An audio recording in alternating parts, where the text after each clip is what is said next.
In 1912, in a small village near Pyongyang, a boy was born. His name was Kim Il-sung. But he would go on to be remembered not as a man, but as a god.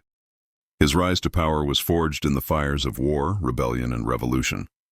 Korea was under brutal Japanese occupation, and young Kim grew up with a deep hatred of the empire that ruled his homeland.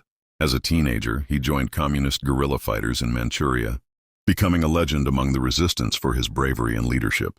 But this was only the beginning. When World War II ended in 1945, Japan surrendered and Korea was suddenly free, but divided.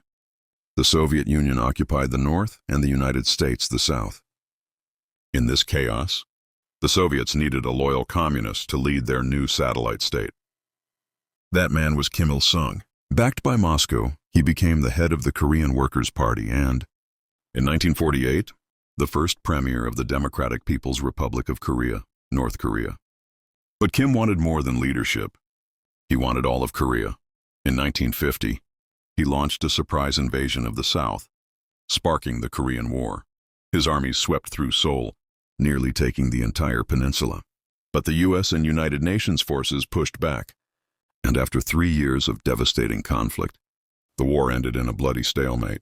The border froze along the 38th parallel, and the Korean peninsula remained split, just as it is today. Despite the war's failure to unify Korea, Kim Il-sung emerged stronger than ever.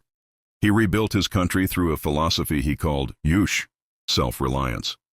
But yush wasn't just a political ideology. It was a weapon. Kim used it to purge rivals, silence dissent. Children were taught to worship him as a living god. Statues of him towered over cities. His face appeared in every classroom. His name could never be spoken with anything less than reverence. Kim Il-sung ruled with absolute authority for nearly 5 decades. By the time he died in 1994, he had transformed North Korea into one of the most isolated and militarized states on Earth. But he wasn't finished, not even in death. He was declared eternal president, and power passed to his son, Kim Jong-il.